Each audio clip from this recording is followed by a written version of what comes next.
In 90 minutes' time, with the world watching with bated breath, those 5 red lights will go out. The 2012 Formula One season will have begun. Many are saying it's the greatest field ever assembled. 6 world champions, they and the rest of the grid, all gunning for one thing: to be called the best driver on the planet.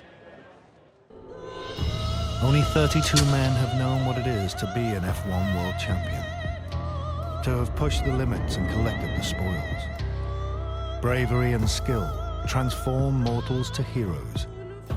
Legacies earned, names never forgotten.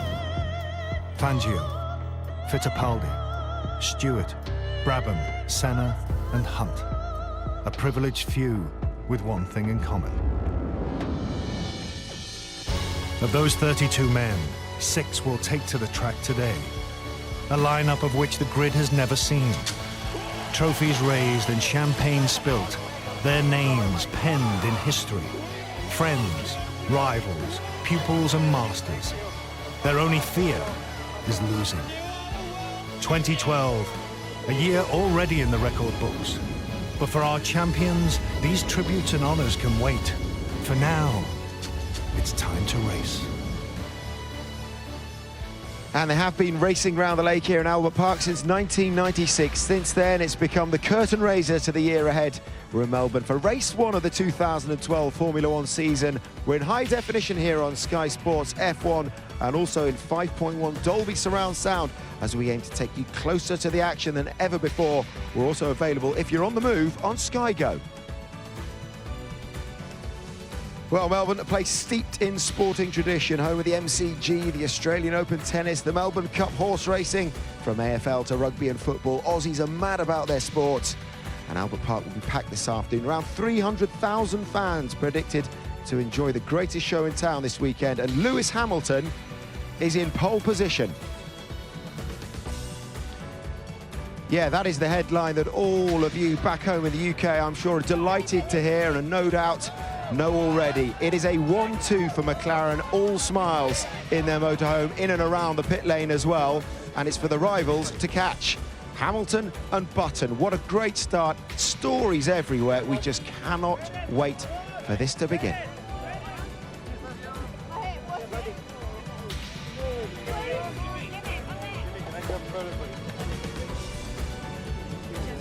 Yes, so much happened yesterday. 3 really eventful qualifying sessions. We're hoping for more of the same today. It's a beautiful day here in Melbourne, and we've got people stationed all around Albert Park to bring you closer to the action than ever before. Up at the Sky Pad, we've got Georgie Thompson and Anthony Davidson. Natalie Pinkham is getting you all the stories from the paddock, and as usual, Ted Kravitz will be roving along the pit lane.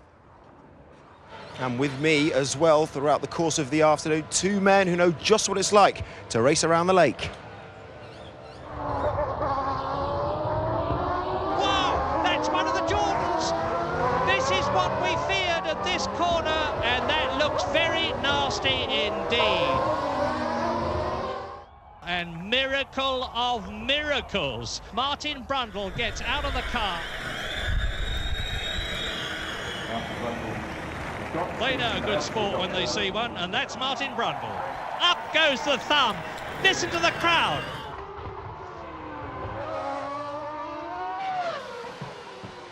And Damon Hill crosses the line to win the Australian Grand Prix.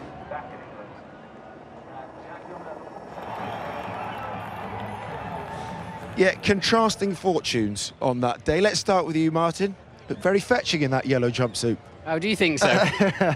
Well, there's no blood on it or anything like that. I was absolutely uninjured, not even a bruise. My ankle got a bit dodgy running back to the pits, though. But other than that, but I only raced here once. But it was it's a challenging racetrack. We've seen some wonderful Grand Prix here, though. It's always a good place to start the season. Alongside you, a gentleman knows what it's like to win here. You must have fond memories of Albert Park, Damon. Well, I'm just saying. I mean, we were a bit lucky, in both of us, but in very different ways. There, Martin, perhaps was slightly more lucky than I was, but it's a beautiful place to race. It's a great track. It's a good place to start the season. Good atmosphere. The Australians take to it really well, and it's near a big town, so we get huge crowds. It's good. Yeah. Headline: Okay, it's a big headline for you back home, and that is that McLaren have locked out the front row from qualifying. A sensational performance yesterday. No doubt about it, and as you'll see later on in the programme, when we go on board with Lewis for his pole position lap, beautifully driven lap. At no point did he ever actually do the fastest sector of qualifying. He just put together a perfect lap. And Jensen responded, but didn't quite have enough, and they've locked out the front row of the grid. But we've got cars slightly out of position too that are faster than they look. For example, Schumacher and definitely Nico Rosberg, yeah. I would say too. So variable straight line speeds as well. It's going to be absolutely fascinating. Red Bull are pretty sure they're going to be looking a lot stronger in the race than they did in qualifying. Stories, throughout the grid. I mean, Kimi Räikkönen will talk about that a little bit later as well. Do you expect it to be tighter than ever? I think it's going to be tighter than ever. I think the McLarens do look comfortable. I will say that. I mean, I just hope they don't sort of stroll off into the distance. Even so, you've got a battle for the first place in McLaren.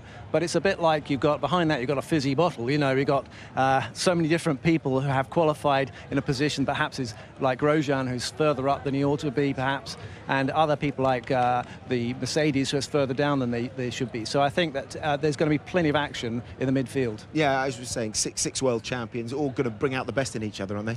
A quarter of the grid are world champions. They're trying to take over the world. One's even infiltrated our team here. And they're two a penny. They're everywhere, but they are driving beautifully. 5 GP2 winners as well, champions, in the top 9 on the grid.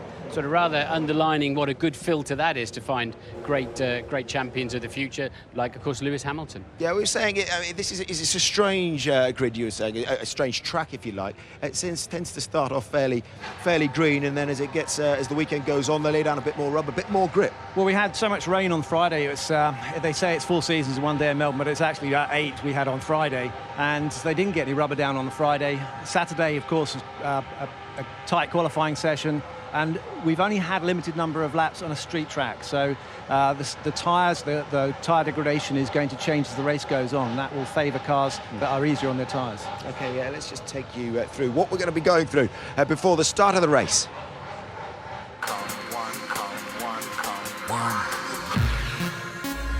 Martin gets in the saddle of the prancing horse. Ferrari do very much represent the history of Formula One. We'll bring you up to date with all of yesterday's qualifying action. It's Hamilton and it's Button, and there on the front row. We'll have a closer look at the circuit with the help of Martin and Damon. It's a 3.3-mile circuit here at Albert Park, down at turn 1, arriving at 190 miles an hour. And then it's what we've all been waiting for, race 1 of the 2012 Formula One season.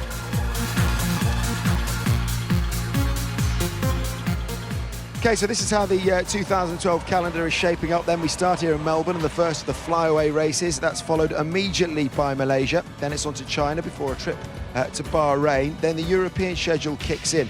Barcelona from the 11th of May. Then the glamour of Monaco. We go to Canada in the beginning of June before returning to Europe for Valencia, the British Grand Prix at Silverstone, Germany and Hungary. That's all before the mid-season break in August. We begin the second half of the season with Spa in Belgium and Monza in Italy before the final 7 long-haul trips to Singapore, Japan, Korea, India, Abu Dhabi, the new track at Austin in Texas before rounding things off at Interlagos in Brazil. So we've had an enthralling first 2 days of action here at Albert Park, culminating in yesterday's qualifying sessions. Here's Ted with his report. There are knots in the stomach, thousands of butterflies, a huge sense of eager anticipation. For once, we have no idea as to what's going to happen in the next 60 minutes or so. This could be the best qualifying we've seen in a long, long time. Qualifying for the first race is all about questions answered. Lotus Renault had topped 2 out of the 3 winter tests, and they showed their pace was real, but not with the driver everyone thought. Kimi Räikkönen made this mistake at the fast chicane and then backed off. There wasn't time to try for another lap, so Kimi became the big-name dropout of Q1. As the Iceman now crosses the line, oh dear, only a 1:32.0 for Kimi Räikkönen. The team later found out that if he just kept going after the mistake, he would have made it easily through to Q2, but instead teammate Romain Grosjean did a stellar job. 3rd fastest and leading the 2nd row of the grid. Today it was just a fantastic qualifying, and I'm very proud and very happy to be here, and tomorrow I'll give my best to achieve and to get a good race. There are a couple of surprises in the midfield. Pastor Maldonado showed a massive improvement from Williams to 8th on the grid, while Nico Hülkenberg is just behind in the Force India, outshining British teammate Paul di Resta, who's only 15th. Ferrari knew they were in trouble coming to Melbourne, but didn't think it would be this bad. Fernando Alonso's session came to an end after he placed a wheel onto the grass and spun off. The Australian marshal who couldn't push him out of the gravel, now firmly off the Spaniard's Christmas card list. Everyone expected Red Bull to be the team to beat, but Sebastian Vettel was left having to block out all external distractions and refocusing after spinning out of morning practice. That lack of track time and a new Red Bull that isn't as quick as last year's means 6th is the best the world champion can achieve. But so far, the magic lap just isn't coming. Mark Webber outqualified Vettel despite having a KERS failure that would have cost him 0.3 of a second per lap. Mercedes have a quick car this year, so we're disappointed not to do better than 4th and 7th, which is where Nico Rosberg starts after a mistake on his last lap. Rosberg is now flying, and and he locks up already. Michael Schumacher, those on sparkling form, 4th on the grid. And we are certainly happy. The guys did a great job over winter, and I just feel very thankful to all of them. But at the front, the tidy lines of the McLaren would prove faster than the step noses of the rest of the field. And Lewis Hamilton and Jenson Button delivered. Lewis Hamilton on pole here in Albert Park. An all-British front row, Button second, and the resurgent Hamilton on pole position, and in punching form after a troubled 2011. We are slightly ahead of the others at the moment, so we need to keep working and pushing hard to keep that gap.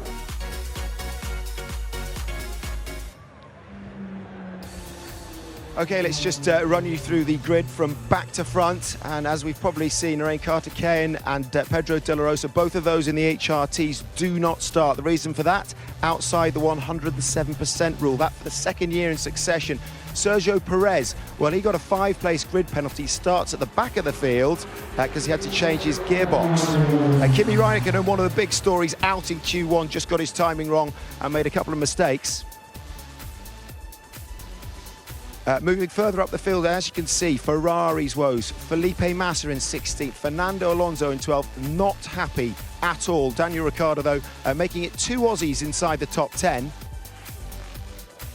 And as we move into the top 8, Pastor Maldonado, what an effort for him, bearing in mind that Williams' woes last year, just 5 points, but he starts in 8th. Mark Webber in 5th. And out-qualifying Sebastian Vettel, whose frown said it all yesterday. Michael Schumacher, a really decent performance, his best qualifying performance in a Mercedes. The surprise Romain Grosjean, but a brilliant third from him. And as we said, McLaren locking out the front row with Button in second and Hamilton in pole.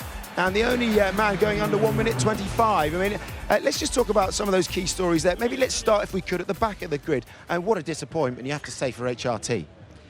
Well, they didn't get any pre-season testing. No. What I don't understand on this, Simon, is that, you know, they were a new team a couple of years ago, and you could forgive them because they strapped it all together in a hurry, and they turned up here and they weren't really ready to go. It happened again last year. It's happened this year.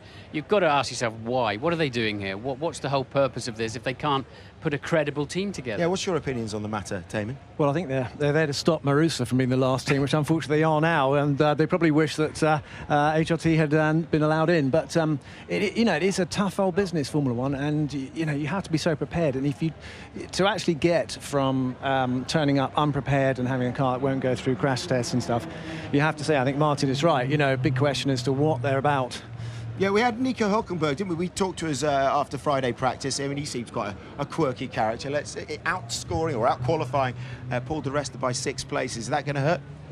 Well, we just couldn't understand when Hülkenberg didn't get a seat last year, and he sat on the pit wall, and he had to bide his time. We know that he's a great talent, and that he's very worthy of a place on the grid, and he's rocked up here in Melbourne and absolutely underlined that, because we know where di Resta was, and Paul had a difficult day. He got blocked on his out. I was talking to him this morning on his out lap.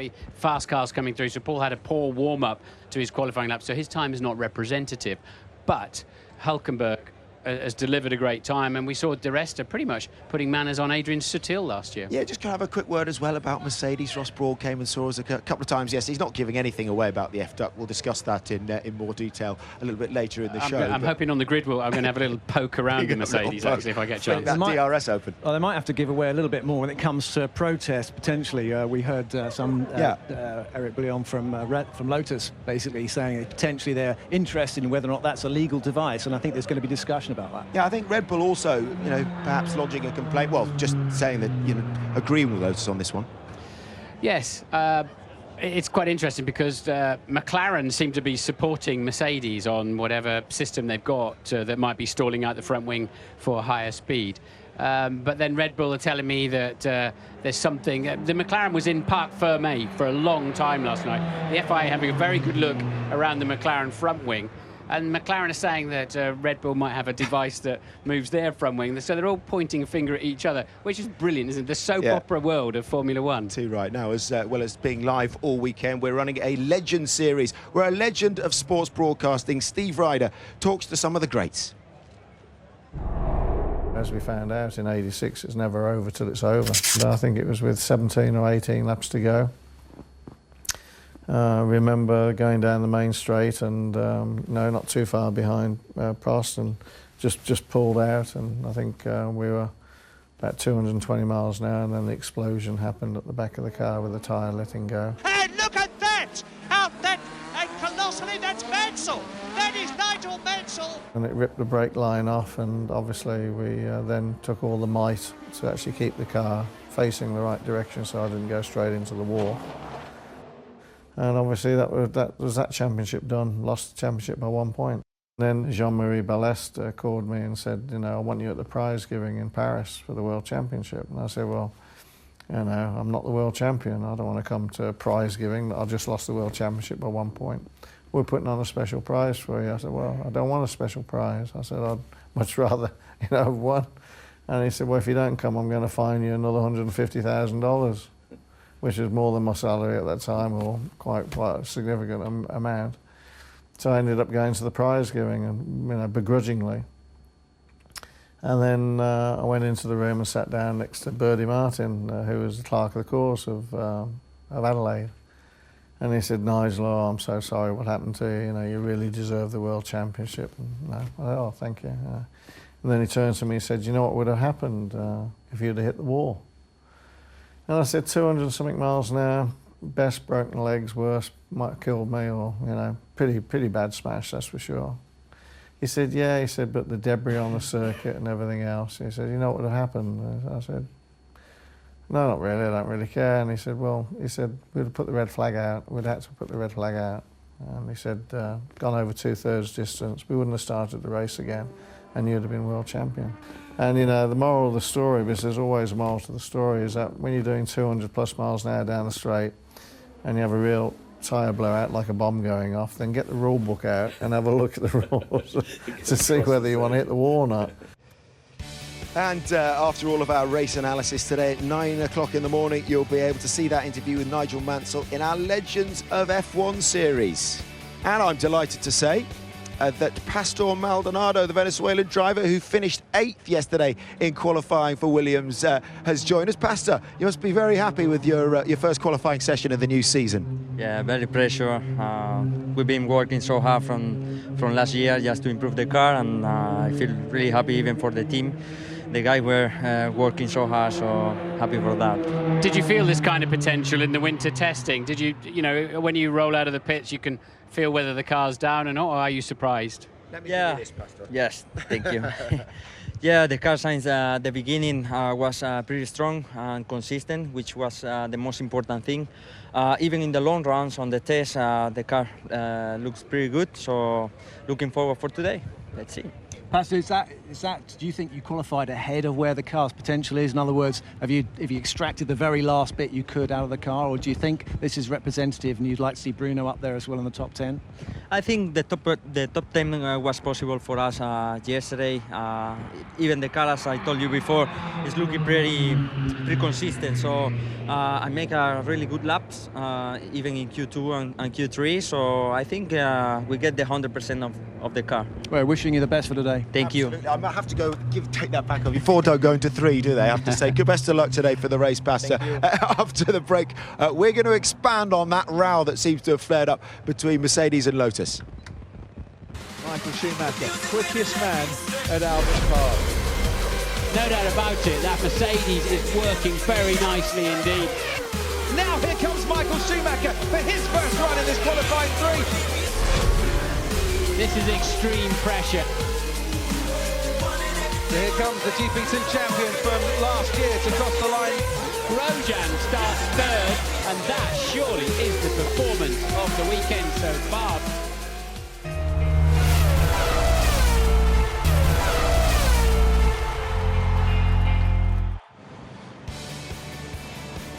Well, Martin and David drove here at the inaugural Grand Prix in Melbourne back in 1996. Over 400,000 fans turned up over the course of the race weekend. This weekend, the numbers are likely to total over 300,000, but that's still over 100,000 per day with F1 cars on the track, and it just shows the appeal of the sport down here.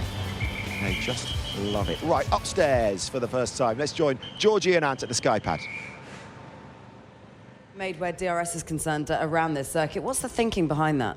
Well, the thinking was that they weren't seeing enough overtaking into the first corner last year. This was the only sector of the DRS. Now they've added another activation point to help the drivers overtake into turn 3. And we've got a good demonstration here from last season. Jenson Button racing against Felipe Massa into the last corner and out. You can see on the rear wing, the slot gap opens, the DRS is activated, and heading down into turn 1, he gets close to the Ferrari, but not close enough to have an attack into turn 1. So in enabling the DRS again at this point here before turn 3, I think it's going to give the drivers a better chance. I just hope it doesn't spoil the racing though and make it a little bit false, because turn 3 is a traditional overtaking spot nevertheless. Yeah, because if you're a driver and you've been overtaken here, is there a fear that you won't get a chance to fight to regain your spot? Well, that's the thing as well. Imagine if Jenson had overtaken Massa into turn 1, like we saw a few cars do last year anyway.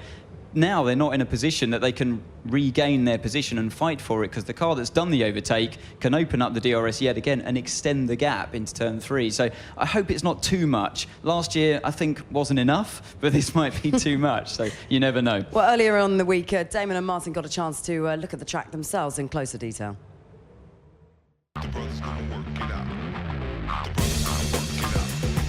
It's a 3.3-mile circuit here at Albert Park.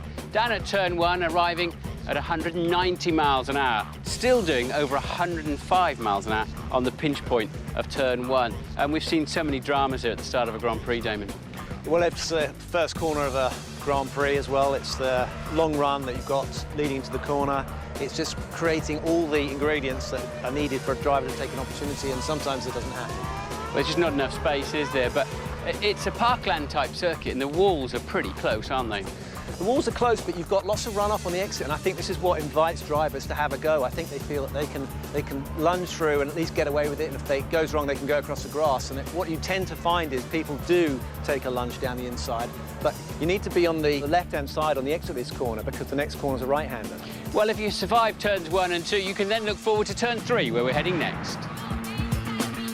180 miles an hour down into turn 3, braking hard to 60 for the apex. It really looks narrow here, Damon. We've seen a few adventures too over the years. Well, of course, your adventure was probably one of the most spectacular adventures. We've also seen some rather silly incidents here. It's a much tighter corner than turn 1, and drivers, I think, see this as an opportunity, a bigger stop, they go for the lunge, but you need to get right the way through. You cannot linger about here, and because you've got a left-hander on the next turn. So it's another incident-packed corner.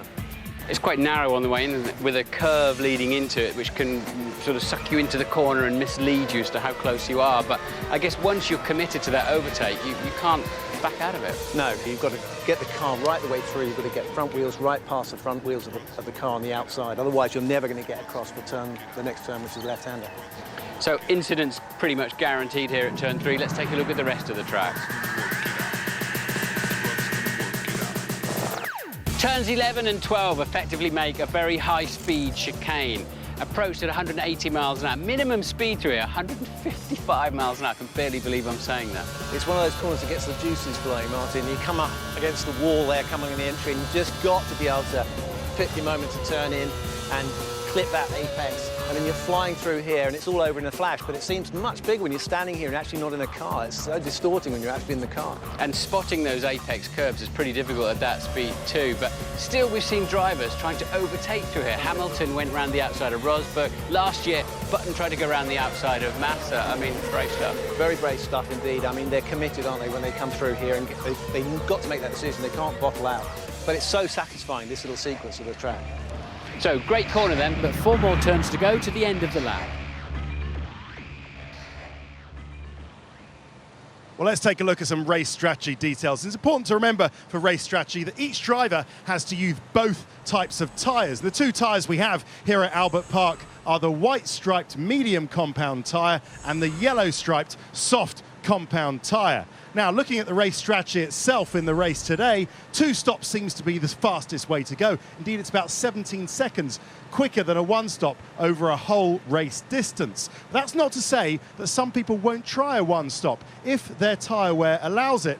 Look out for some of the midfield runners, and Kimi Räikkönen, he's out of position. He might well try a 1 stop as well. But as always, we'll keep you up to date with exactly who's doing what in the pits during the race. Yeah, thanks, Ted. I mean, if you look back to last year, I think it was Sergio Perez went on a 1 stop, didn't he? The Sauber seemed to be very light on their tyres. Are you expecting that, this year? Somebody in the second half of the field will definitely try it. And if we get a safety car, it puts everybody into a theoretical 1 stop situation. Slightly worryingly, the tyres that they brought out this year are more durable.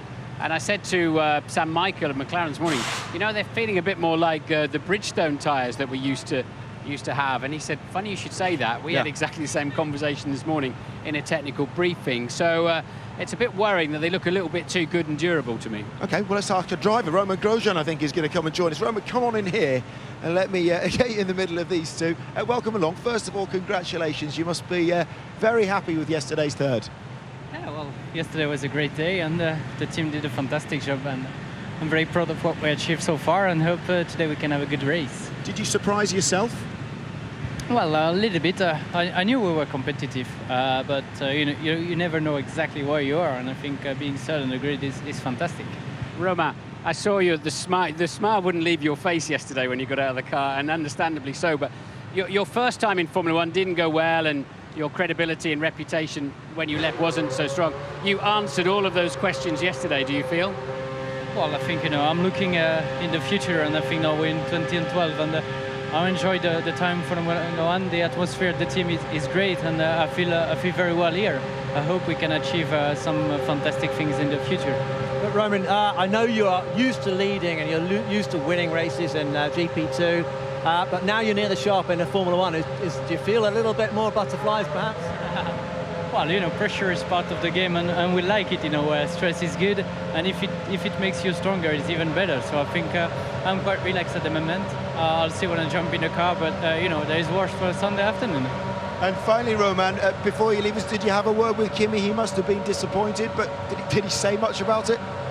Well, Kimi wants the same as I do. He wants to be in the front, and I'm sure we'll be back next race. Absolutely. All right. Thank you very much for joining us. Best of luck in the race today. We'll leave it to go there. And I have to say, about last week, we sent Martin Brundle from one great constructor to another to fulfill his dream in a Ferrari.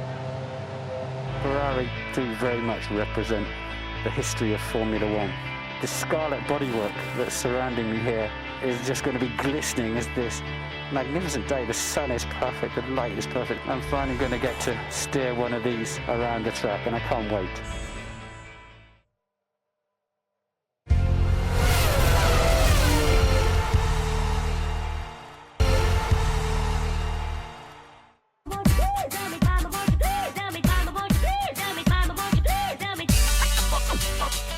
For the first race of 2012, we need to head south and keep going. Round 1, the Australian Grand Prix.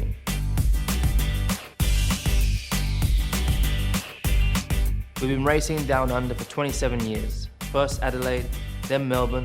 Albert Park has been our home since 1996. Lap length, 5.3 kilometers. Race length, 58 laps. Total distance, 307 kilometers. Half street circuit, half race circuit. This race is hard on brakes and tough on tyres. There were just 2 high-speed sections and 16 slow and medium corners, and a few of them are tight 2 at 90 degrees. Can we overtake here? Not so much, but that doesn't stop us from trying, and that means you're more likely to see a safety car. You know what they say about Melbourne? Prepare for 4 seasons in one day. The best thing about Australia? The fans. They love all motorsport, though the V8s are probably still on top of their list. Let's get ready for the Australian Grand Prix.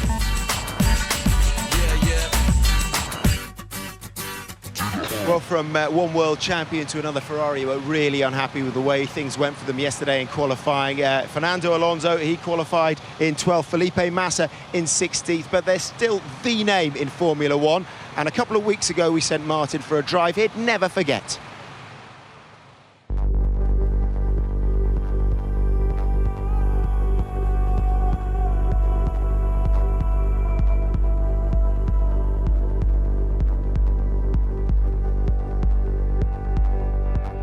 Ferrari is Italy. Italy is Ferrari. There's a special culture around this team. Something very romantic and emotional. The most successful team in Formula One. The Italians get so emotionally involved. An amazing manufacturer and make. Driving for Ferrari is driving for Italy. They take that flair and that emotion into their racing. It just doesn't get any better than this. Look at it. Race-winning and championship-winning cars driven by the greats like Schumacher, Alonso, Massa, Barrichello, Berger, and many more. The atmosphere is just incredible, especially for me because I'm going to drive this car.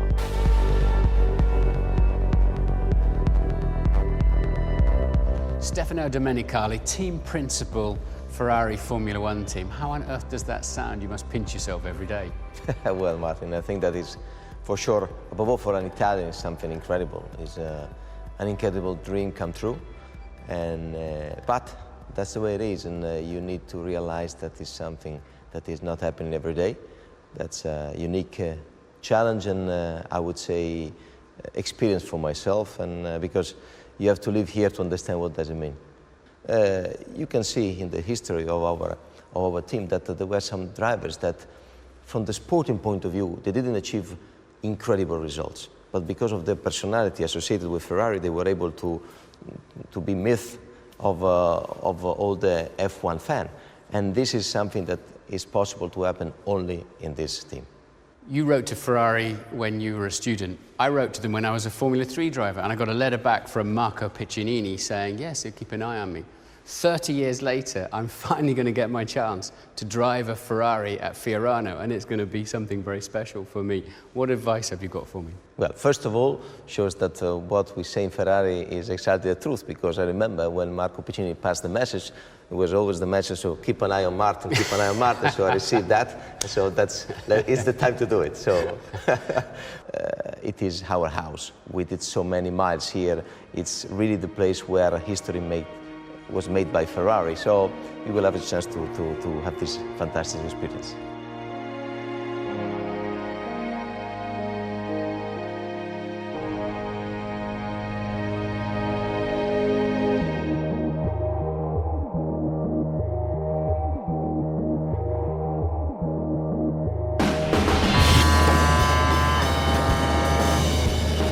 Braking so hard, I'm hanging in the seatbelt. Wonderful feeling. The acceleration's incredible. The nose tucks in a dream. Oh, so much front end grip. Wow. Feel that acceleration. Love all that. Over a bridge on this unique racetrack here at Fiorano, where they've developed all the Ferraris since 1972.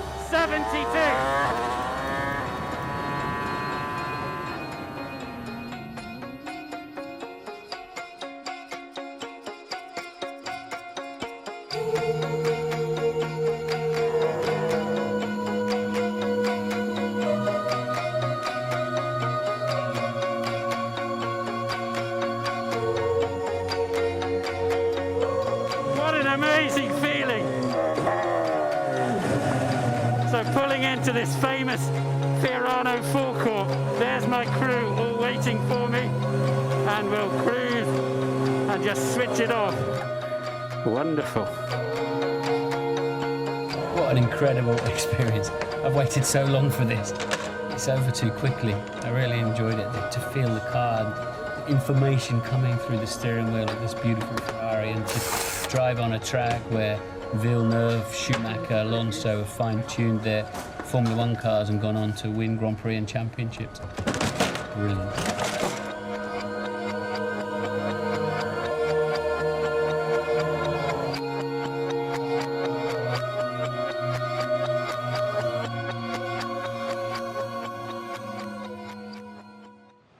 And we still haven't wiped that smile off his face. I mean, where does that rank in life experiences, Martin? Well, Ferrari were brilliant. They opened it all. They gave me 40 laps of Fiorano. That was the 2010 car, the latest car we're allowed to run.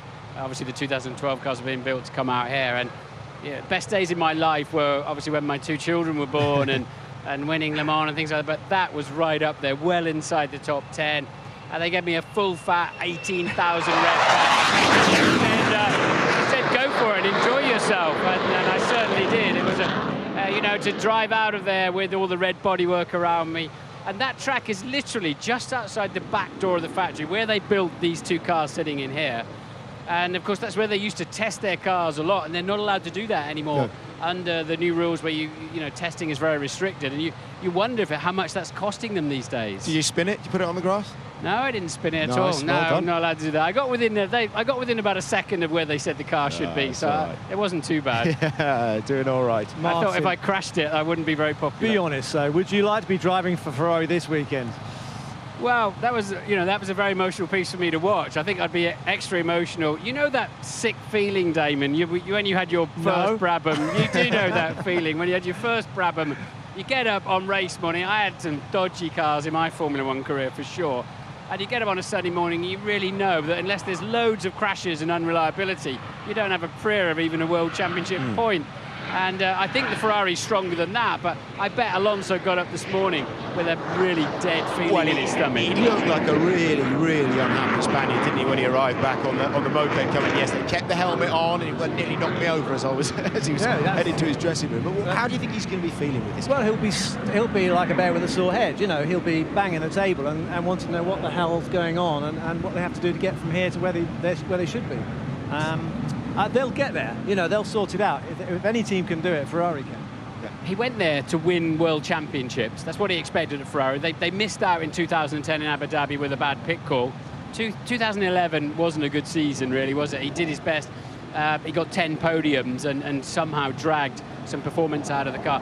Now it looks like he's got a really difficult car, and they might be middle of the season. You know, we're on 4 long-haul flyaways now, and how are they going to sort that out unless they find the fix? Well, they didn't find it in 12 days of pre-season testing. Well, listen, last year, I mean, I don't know what you think. There's that tornado again.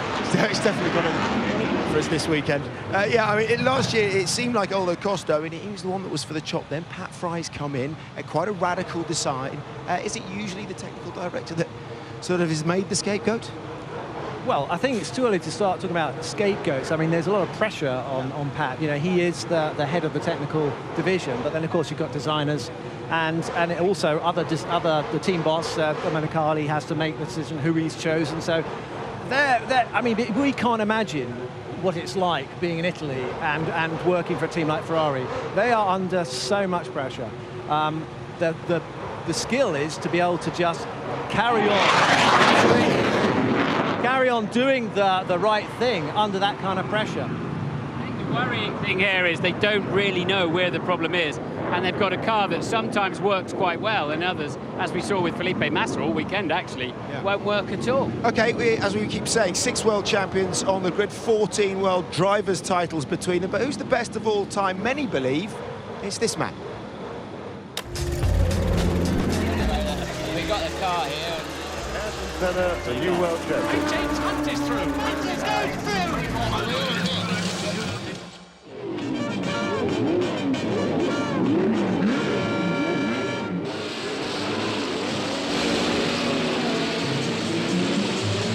A 90,000 crowd see Hill and Clark again first away from the usual front grid positions. Home ground Gurney also up front. A slight spot of suspension trouble slows down the Flying Scotsman, but his lead is overwhelming. A shout of victory from Colin Chapman. Another shout for Graham Hill in second place.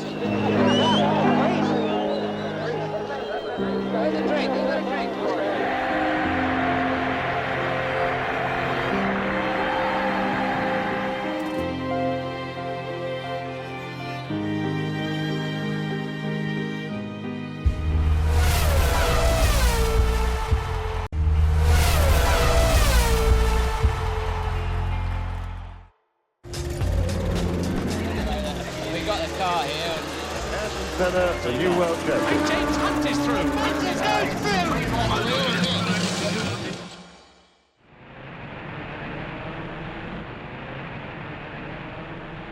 A 9-car pileup on the first lap cut the field by half, but Fangio, the rising star, came through to win, and this, incidentally, at the age of 39, when many drivers think of retiring.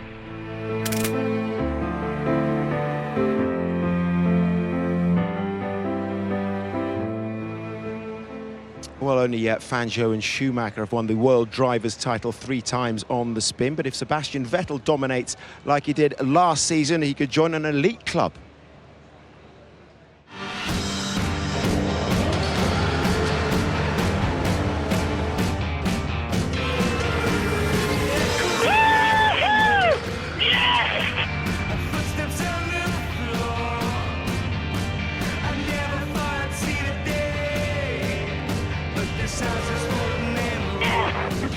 That's what I'm talking about.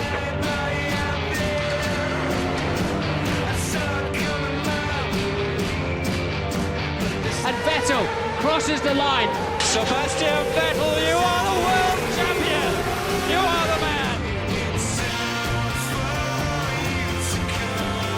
This has been, again, a study in dominance. Oh, it's better than anything you could imagine. The new world champion, Sebastian Vettel. Champion of the world for the second time. And look at that, perfect timing, just as we're coming off that piece. We're joined by team principal Christian Horner. Christian, I just want to get your thoughts, first of all, on yesterday's qualifying. How's the mood in the camp? Yeah, it's okay. I mean, obviously, we feel we under-delivered a bit yesterday with the KERS issue on Mark's car, and I think the penalty of not running that soft tyre with Seb in P3 hurt us quite badly. So, you know, we feel we did underperform a bit in Q3, but we'll be looking to make amends this afternoon. Now, you're in qualifying, you're 9 kilometres an hour slower than the McLaren and the Mercedes-Benz, but in the race that might not be such a big gap. Well, hopefully not. I mean, the majority of the race you spend in a unstalled position with the flap on the rear wing down, so hopefully we'll be in a better position, you know, in that configuration during the race. But you know, certainly the Mercedes is particularly very, very fast in a straight line, and you don't want it anywhere near your DRS zone. Christian, do you see the races being qualifying, particularly for McLaren, seem like it was relatively easy? They don't seem like they've been under pressure at all. I mean, I've seen your face this weekend. Obviously, you're concentrating, but you know the bounce has gone a little bit. There's definitely a competition this year, isn't there, for the championship? No, absolutely. I mean, we've seen that in the winter testing. I think that we were a little bit disappointed, obviously, not to be further up yesterday. I mean, 5th and 6th is still far from a disaster, but you know, especially with a few of the issues that we had, the recovery on Seb's side and the KERS issue on Mark's. But you know, we've seen that our race pace in the winter with McLaren's has been nip and tuck. So the key for us is going to be navigating our way past you know, Michael and Roman, who both have been very, very quick, obviously, during the weekend. Yeah, Mark out qualifying. Sebastian didn't happen too often, did it, last year, Christian? How does he feel about that? And particularly, as you were saying, without that, you know, with the KERS issue as well for him. Yeah, I mean, KERS is worth about 0.3, 0.4 of a second round here. So the job Mark did yesterday was fantastic. And if you look at the P3 times, the times that Seb did in the morning, you know, he was very, very quick on the hard tyre. Unfortunately, going off, missing that last run in P3 on the soft tyre, just lost his rhythm. The final changes he made for qualifying, I don't think he was quite happy with. And then in such a tight grid, that you pay the penalty for. Christian, you've had the last 2 years with people pointing a finger at your car saying, crying foul, basically. Now everybody's looking at the Mercedes-Benz rear wing and maybe stalling out the front wing. And McLaren were in scrutineering an awful long time last night with their front wing being checked. What can you tell us about that? It's a consequence of being quick. That's it, is it? Yeah, well, no, I mean, I think, again, the FIA are far better place to deal with these things. Obviously, they had their reasons for doing their checks last night. I'm not quite sure entirely what they were. With Mercedes, I think, you know, certain teams, including ourselves, are just wanting a bit more clarity as to, the device that they're using on the rear wing as a switch that is clearly activated when the driver opens the DRS. Is that okay? I mean, obviously there's been discussions with Charlie, about that, and we just want clarity on it more than anything. Fair enough. Christian, thanks very much for the moment. We'll get on with more pressing matters. And whilst you do so, let's hear from both of last night's McLaren drivers. What a brilliant lap from Lewis Hamilton too, and Jenson Button almost matched it. It's a McLaren front row lockout. You always want to be first, but couldn't quite do that today. Lewis did a great job, and I think we both need to say a massive thank you to the whole team. We've had a good winter. I think we've shown what difference that makes, and to get a 1-2 here on Saturday really does mean a lot for us. It's a big celebration of how far we've come, I think. Good job by everyone. Great to be on the front row. Really proud of the team, as always, working so hard through the winter and never giving up, as always, these guys, and this is the result of it. And to have me and Jenson on the front row, our first time I think together, unless someone corrects me, is a great feeling. For us, to take control of the front row, where Red Bull have been for the last 2 years, basically, is a great feeling for us. We are slightly ahead of the others at the moment, so we need to keep working and pushing hard to keep that gap. So who do you think will be pushing you hard? Jenson. Just Jenson. Well, I'm sure the others will as well, but he's the closest guy at the moment, so but I've got really good mirrors now, so I can see who's behind me. So the McLaren boys very happy with themselves, and look at that. Once again, Martin, thanks very much for coming. You must be delighted with the start. Well, I'll be delighted with the start if we get through the first corner without an incident.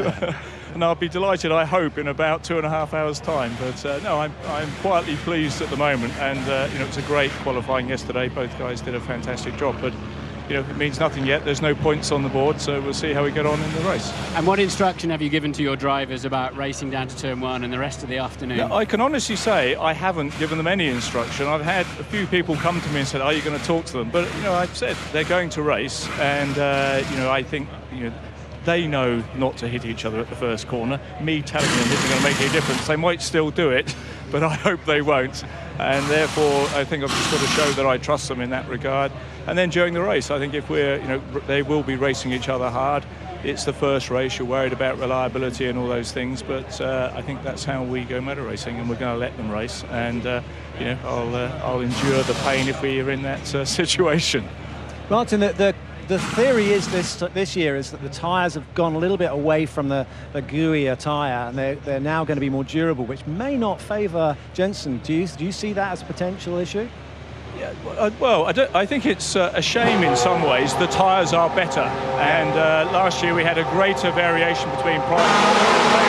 Quite tricky to use. So this year, Pirelli have done a better job, and I think that might detract from the show and the spectacle and the challenge. But I think people tend to assume that Lewis is going to go out there and route the tyres, but I think you watched him this weekend. He's been very, very smooth, and I think in testing and during this weekend, whenever we've done long runs, both Lewis and Jenson have looked pretty good, actually. And how is the mood between the two of them? Is it friendly rivalry? I mean, when I was with Jacques and we were fighting the World Championship, we had a good car. It was good, but I've seen in the past in Formula One, it can get tetchy. It's really good at the moment. But who knows? But no, it's been great so far. And you've seen them. They've been racing the last 2 seasons together. They really want to beat each other, but they've been fair with one another. They've had contact, and they've had dramatic contact, obviously, in Canada. But no, I think they really respect each other. They like each other. That's not PR spin. You can see it. You can talk to them. You can experience and feel it. I was just going to say 2 full entourages as well. If you go into the motorhome, has that helped Lewis? We were just saying he had a frown on his face for quite a lot last year, but it's all smiles this time round. No, I think Lewis is in a good place at the moment, and I'm sure yesterday would only built his confidence. And if he can get the job done this afternoon, I think he's laying the foundations of what we hope is going to be a championship assault for him as well as for Jenson. Martin, pleasure to talk to you. Thank we'll you. see you soon. Martin Brundle's also going to leave us as well for his infamous grid walk. That's on the other side of the break. Don't go anywhere.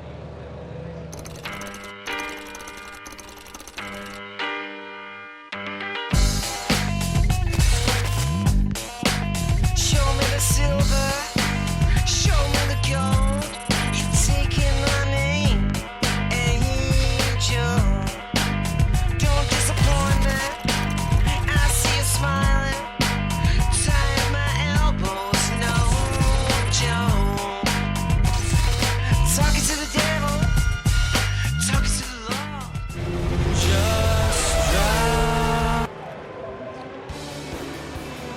Another reminder of where we are. Bright blue skies over Albert Park in Melbourne for the start of the 2012 F1 season. High definition, incredible 5.1 Dolby surround sound for those of you that want the full experience. And we're also available on the move with Sky Go. Okay, let's just take you through the grid from back to front. There will be only 22 cars on the grid then, as HRT failed to make the 107% timing rule in qualifying. Ahead of that, Sergio Perez in his Sauber got a 5-place grid penalty for changing his gearbox. Moving further up the grid. And Kimi Raikkonen, he had a terrible time in first qualifying. Really was poor by his standards. And as for the Ferraris, what can you say? Felipe Massa in 16th, Fernando Alonso in 12th, but a decent effort by the Toro Rossos. Jean-Eric Vergne on his debut doing well. And Daniel Ricciardo into the top 10. It does mean 2 Aussies in the top 10. Going to the back there, he didn't actually record a time in Q3, opting to save his tyres. Nevertheless, he starts in 10th. Nico Hülkenberg qualified 9th, 6 places ahead of his teammate Paul di Resta. What a performance by Pastor Maldonado in the Williams after the year they had last year. He's 8th. Nico Rosberg had a go at pole late on in Q3, but an error cost him. It was Sebastian Vettel's worst qualifying performance since Monza in 2010. As we were saying to Christian Horner, Mark Webber, not often last year, he out-qualified his teammate last year. He did it without Kurz. Michael Schumacher's best qualifying performance for Mercedes and furthest up the grid since Suzuka 2006. Romain Grosjean was the surprise of the day. Raikkonen, as we saw in 18th, the reigning GP2 champion, proved his worth. As we said, McLaren lock out the front row. Jenson Button in second, but it's Lewis Hamilton showing he means business, fastest with his first Q3 run. What an effort, what a pole.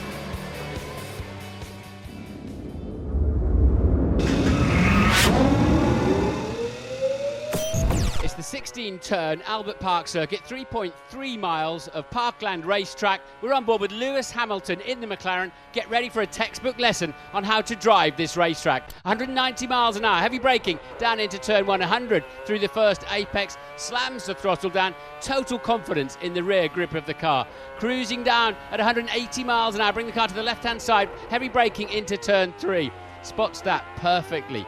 Through turn 4, 100 miles an hour. A new curb on the right-hand side restricts the amount they can run off the track there. 150 miles an hour, flat out through turn 5, through the canopy of the trees into the difficult braking zone for 6. 100 miles an hour. 7 is the left-hander. 8 sweeps around the wall. Absolutely full throttle up to 170 miles an hour. Bumpy braking zone into turn 9. We've seen many cars fly off the road here. No problem for Hamilton.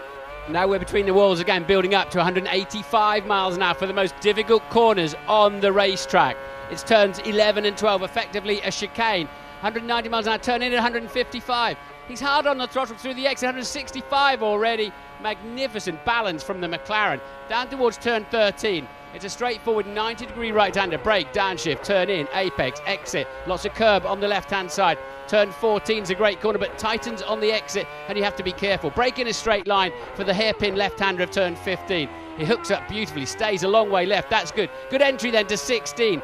Total confidence. At no point did he do a fastest sector, but that's Hamilton's 20th pole position because it was beautifully driven.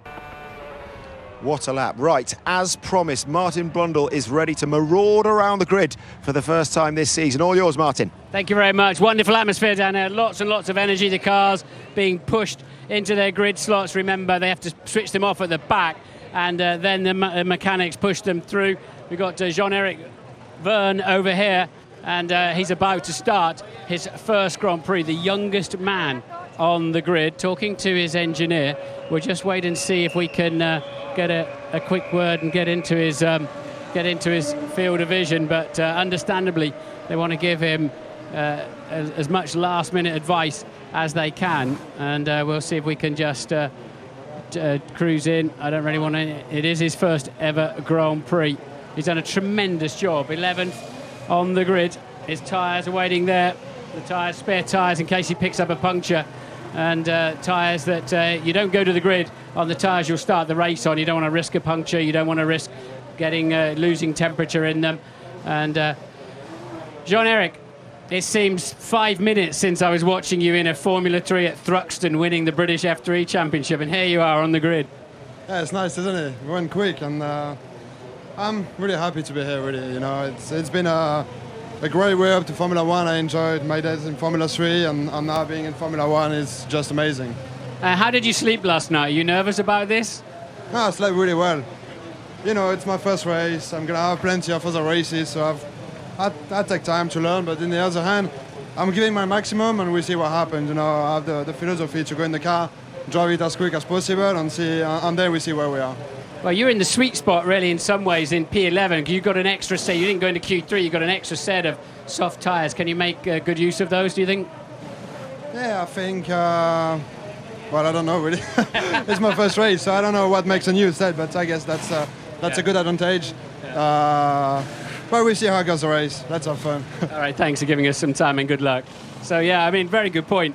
Youngest driver on the grid, never started a race, and he's like, I don't actually have a clue how it's going to go with the strategy. But his teammate Daniel Ricciardo over here, local boy, well, a local Aussie boy anyway, comes from Perth, which is quite a long flight from here, but nonetheless, 2 Australians on the grid, 2 of them in the top 10. Dr. Helmut Marko here, who's the man who drove the Red Bull Young Driver program. Of course, this team is owned as Toro Rosso, Italian for Red Bull. So he's explaining, shrugging the shoulders look, a big shoulder shrug going on. And I don't know if we might get in and find out what that shoulder shrug is about, but I'd like to talk to Daniel if we get a chance. Let's see if we can. Helmut Marko, they're giving him some last-minute advice. And yeah, Daniel, quick word. Very good. I know you've literally got out of the car, but how's it feeling? Good, mate. Good. You know, ready. Getting dressed still. Ready to go. Yeah, big feeling. Big buzz for me now. So just try and hold it all in and let it out on track. Brilliant job in qualifying. So you got a chance for some points today, haven't you? Yeah, it's obviously what we got our eyes set on. So, you know, just keep my head down and chip away. And I think we got a car capable of it. And obviously I'm not driving too bad. So, yeah, we'll keep our nose clean and get some. Have a good one. I'm not driving too badly. Leo Sayer, you okay? Get going. Yeah, it's going just fine. Welcome to my country. All right. Excellent. See you later. Oh, there we go. We got some tyres. Tyres they don't need then leaving grid. There'll be a set of tyres that came off the Mercedes-Benz that they don't need, the ones they use to go to the grid on. I don't know if Nico Hülkenberg is available. He's got a queue of German TV people there waiting for him. So we'll move on down the grid and see who else we can find. Let's see if we can have a little poke around this Mercedes-Benz of Nico Rosberg. They're all they're going to be a bit like Red Bull have always been, sort of trying to hide it. The rear wing end fences there, you can see the plates they can take off the side. This is where we think they put tubes in and somehow transport it through the car and use it at the front to dump some drag at high speed, which is making this supremely fast in a straight line, this car. I don't know if we can sort of try and get in this side instead, but quite clear there's a lot going on the side wing end fence of that car, and there's a lot of people would really like to know what they're doing, not least McLaren, Red Bull and others, because they're saying they want to try and do the same thing. So wandering down, Nico Rosberg then is your man today. You cheering for him? I will. I'll definitely be rooting for him. You're going to get a chance to talk to him? Hopefully. He's a bit busy at the moment. Yeah, but you should always come and say hello to your grid girl, just to pay respects for her standing out in the sun and basically doing a great job for you, showing you where to park it up. But well done anyway, and have a great afternoon. So here we go then. We've got Sebastian Vettel now. We don't often find him here on the grid, do we? Let's see if we can, if he's actually still on the grid, or if he's taking a comfort break, as they say. All good? Rocky? Yep. Hello. All good? Yeah, fine, no problem. Yeah. Sorry you couldn't find a driver, he's just gone. He's gone off the grid, has he? Yes. Okay, and have you got a better race car than quali car? Yeah, we think so. Just be a lot more settled, we think, yes. So we need to look out for you guys? Yeah, of course. Good stuff. Right, who else have we got lined up? We got in front here, we got Michael Schumacher, don't know if he's on the grid, and Mark Webber over on the side track. We might just have found that little zone, I think, when... where's Mark, any idea? Yeah, I know where he is, but you can't go there. Well, you'd be surprised one day I'm going to do that. Kyron, we heard from the other Red Bull car that you got a better race car than a qualifier, so we're not used to seeing you back here. It's not so far back. I think we could do something from here. Looking forward. You didn't walk to the front of the grid and go, oh, we're not there anymore? No, I didn't do that. All right, good luck. Have fun. So both your drivers are gone then, yeah? Yeah, Sebastian said he was going for a Jimmy. Jimmy, yeah, he likes the English language, doesn't he, that one? Let's wander in here and see if we can at least look at a Schumacher. And his car then, umbrella in the cockpit to stop the cockpit overheating. And it looks like Michael is off the grid as well. And let's just wander down here, and we have a very, very cool looking Jenson Button. Let's go around the back so we don't get in the way of the mechanics and see how he's doing. You're looking dead cool and comfortable, chap. It's only on the outside. Wow, how's it feel on the inside? Great, very excited. You know, I think yesterday we all did a great job within the team, and today is obviously the important day. So we've made it easier for ourselves today. So yeah, when those lights go out, it's going to be an exciting 60 laps, I think. So when you're just getting all togged up, ready to come out, do you and Lewis have a word and go like, okay, chap, well, let's not run into each other. Let's, how are we going to run it down to the first corner? Well, we normally do, but we didn't today. No, we just haven't seen each other, you know. It's always busy, as you know. I know it was a long time ago, but you know it's always busy before a Grand Prix. And today we'll try and make your life easy. Well, you'll make our life easy if you let these guys sort of stay on your gearbox all afternoon. Then it makes it really easy for us. Yeah, I mean, none of us have a clue what's going to happen. So exciting times, and yeah, I think it's going to be a close race.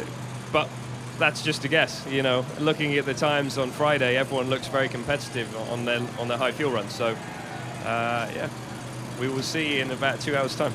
You do fancy you can win this race, though, don't you? Oh, definitely. Yeah. Great stuff.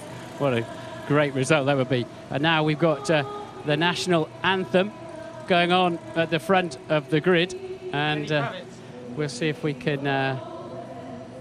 Might be inappropriate at this point. We might just wait for the anthem to finish and see if we can doorstep Lenny Kravitz. Doorstep, I nearly ran into him actually, and I didn't know to interrupt this, so if you'll just bear with me, I'm happy if you're happy to just listen to this.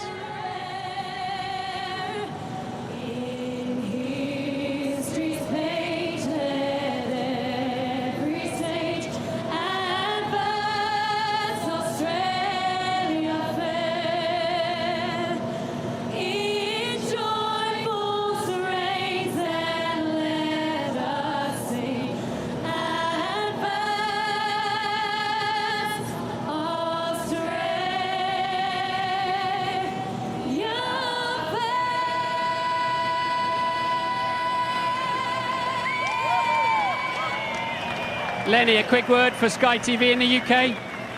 That's pretty uplifting, but who are you cheering for in the race today?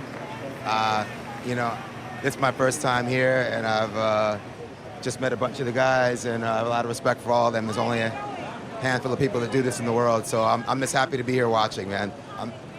No choice. You're going to love the start. There is so much energy going on, but thank you for your time, and I think it's a good time now to throw back to Simon.